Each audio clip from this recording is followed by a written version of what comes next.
মেহেরপুরের এক প্রবাসীর স্ত্রীর পেটের বাচ্চা প্রসব করিয়ে নিয়ে গেছেন জিনেরা। ৯ মাসের গর্ভধারিণী মা আজমিরা খাতুন সিজারের জন্য যখন হাসপাতালে যাওয়ার প্রস্তুতি নিচ্ছিলেন, ঠিক সেই মুহূর্তে ৫ জন জিন তার রুমে এসে বাচ্চা প্রসব করিয়ে নবজাতককে নিয়ে চলে যায়। যার সময় বাচ্চার মেডিকেল রিপোর্টগুলিও নিয়ে যায় জিনেরা।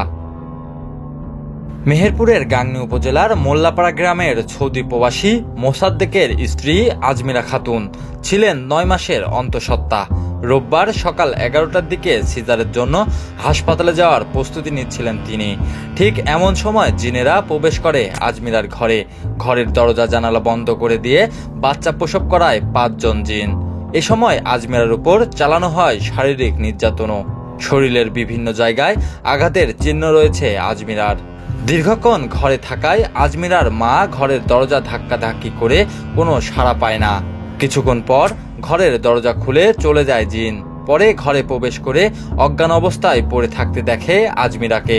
জানিয়ে এলাকা জুড়ে সৃষ্টি হয়েছে চাঞ্চল্যের। এলাকাবাসী বলছেন, আজমিরা ৯ মাসের গর্ভবতী ছিলেন, চিকিৎসাও নিতেন হাসপাতালে। হঠাৎ গতকাল সকালে এমন ঘটনায় হতবাক তারা। ঘরে গামছা নিতে উঠেছি, ওঠার পর ওই মেয়ে ঘরে উঠেছে আর মেয়েকে সিটকিন দিয়েছি। সিটকিন দিয়ে ৫ জন লোক মেয়ের মুখ চেপে ধরে দিয়েছে, মানুষের রূপ ধরে মেয়ের মুখ চেপে গলা চেপে ধরে এসব সিঁড়ি ছুটি দিয়েছে, পা হাত পা সব সিঁড়ি দিয়েছে, চাপন দিয়ে বাচ্চাটা নিয়ে ওরা চলে গিয়েছে। মেয়ে অজ্ঞান হয়ে নিজে পড়ছিল। কালকে যে দুর্ঘটনাটা ঘটার পর ওইসব রিপোর্টের কাগজ টাগজ কিছু পাইনি। রিপোর্টের কাগজ তো সে নাই, বাচ্চার সাথে সাথে রিপোর্টের কাগজ জিনেরা আমার সন্তান নিয়ে গেল। কে নিয়ে গেল? ওরাই নিয়ে গেল। ওরা কারা? তোলে যে ওই জিনা নিয়ে গেল। এখন আমাদের তো মাথায় জটও নাই, কোনো আসনও করতে পারিনি যে জিনা হাজির করতে পারবে, এরকম ক্ষমতা আমাদের নাই। তো তাহলে তাৎক্ষণিক অবস্থায় তুমি এটা নিয়ে যাও, হাসপাতালে নিয়ে যাও। আজমিরার বাবা বলেন, তার মেয়ে ও ছেলে ২ জন মিলে গর্ভবতী অবস্থায় কিছুদিন আগে ২টি সাপ মেরেছিলেন, যে কারণেই জিনেরা এমন ঘটনা ঘটাতে পারে। এখানে আপনার 2টা সাপ উঠেছে, 2টা সাপ মারা হয়েছে আর কি, বাচ্চা সাপ।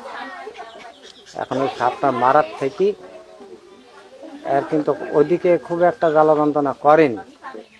না করার পর দেখুন ওর পেটে বাচ্চা হওয়ার টাইম একটা যেদিন আইছে আপনার রাজশাহী মেডিকেল করছে 3-4 দিন, সেদিনও দিন 15 হইলো মেডিকেল করে আইছে। আসার পর এখন ওকে একটাই জ্বালাই, একটাই কথা বলে যে তুই আমার মাইরিছি, তুই আমাকে যে কান দিছি, তুই আমার সন্তানকে মাইরি তুই পুড়িছি, তোরও আমি একটা ক্ষতি করবো। মানে সাপটা মাইরিছে আমার ছোট ছেলেটা আর ওই মেয়ে আগে দেখেছে, দেখি ওকে অর্ডার দিয়েছে যে মার সাপটা মার মার মার। এখন ওরা 2 জন মিলে সাপটা মাইরি। ভুক্তভোগী আজমিরা খাতুন জানান, ঘটনার দিন সকালে হাসপাতালে যাওয়ার জন্য প্রস্তুতি নিচ্ছিলেন তিনি।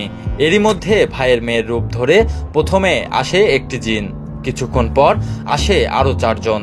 ৫ জন মিলে বাচ্চা প্রসব করায় এবং তার শরীরের বিভিন্ন জায়গায় আঘাত করে। পরে বাচ্চা নিয়ে চলে যায় তারা। এখান থেকে আসার পর আমাকে এখানে বাড়ি মারছে দেওয়ালের সাথে। যখন বাড়ি মারে তখন আমি এখানে পড়ে গেছি। তারপরেও আমি ছিটকে নিয়ে খসানি দিন আমি তাও ওদের ওই ইতে গেছি। তখন আমার এই পাটা এই গলা ওরা যে বাচ্চায় টাইনে টাইনে সবই করছে। আমি ওইখান থেকে আইসে আবার আমাকে এখানে সব গলা টলা সবাই আসতে দিয়েছে। এখানে ধরার পর আবার আমাকে একবারই মারছে এই দেওয়ালের সাথে। মারার পর এখানটায় আমার জিন থেকে এইরকম সমস্যা হয়, এটা সত্য। এবং জিন যেহেতু আছে, জিনদের মধ্যে শয়তান আছে, মানুষের মধ্যে কিছু শয়তান আছে যারা উশৃঙ্খল হয়, মানুষকে মারে কাটে। জিনেরাও এরকম আছে, এগুলো মানুষদেরকে অনেক ক্ষতি করে।